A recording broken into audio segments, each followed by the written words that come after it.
All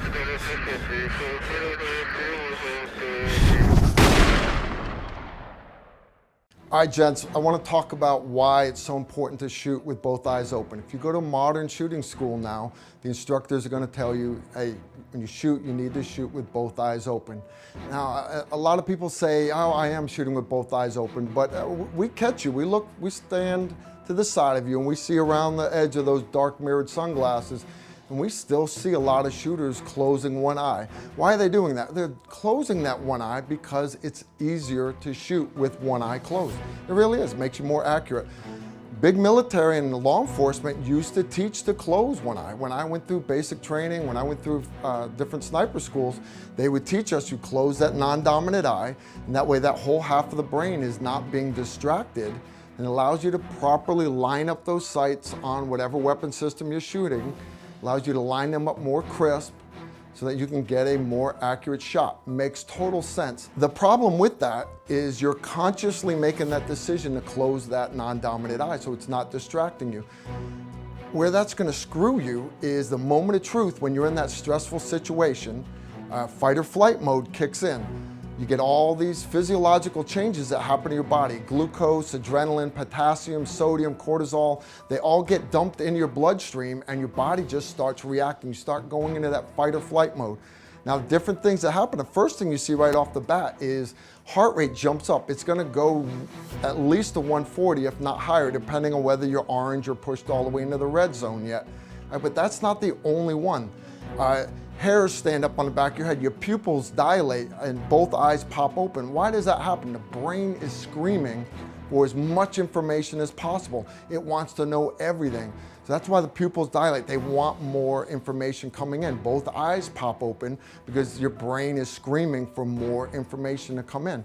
So for you to say, well, I'm gonna close my non-dominant eye in a combat situation is the same as you saying, I'm gonna keep my heart rate at 60 beats a minute. It's not up to you. Moment of truth happens, that heart rate's gonna go through the ceiling, and so's everything else. You're not gonna be able to close that non-dominant eye, even if you wanted to. You see it on the news all the time. 5 cops go up to the door to serve the high-risk warrant. Poor guy comes out the door early, startles them. He's on his way to go work third shift. Law enforcement officers shoot 50 bullets. They end up hitting the guy 3 times in the leg. Now, these are the same cops that you take them out to the range and they can shoot 1-inch dots at 25 yards. They can group. They're experts with those pistols. So how are they missing? It's not the guy's not running around. It's because this is the first time in their lives that these law enforcement officers have ever shot with both eyes open. All right? So if you're gonna do training, you're gonna spend the money to buy the ammo and go out there, you need to do proper training for combat. Now, we have guys that come through and they say, well, I just can't see with both eyes open. My sights just aren't clear. Well, what it is both of your eyes focus really good. Some people have a more dominant eye than others, but if you're one of those guys that's having a hard time with that non-dominant eye distracting you, it's not that big a deal. What we do out on the range is we take a little bit of chapstick.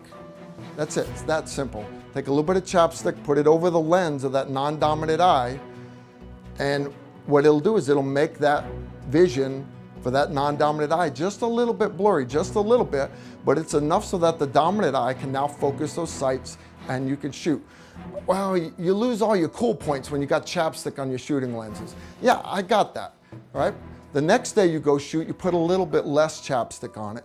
The third day you go out, you put a little bit less chapstick. And by your 4th or 5th day of shooting out at the range, you're not needing chapstick anymore.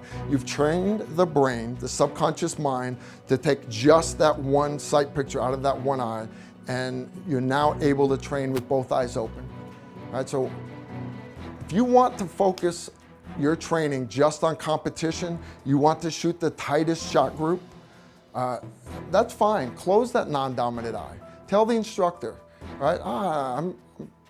I'm just training for competition. That's fine, and you'll shoot a tighter shot group. But if you want to train for combat, if you want to train so that you can properly protect and defend the person to your left or right, whether it's family or another operator, you've got to learn to train and shoot with both eyes open, because that's what's going to happen at the moment of truth.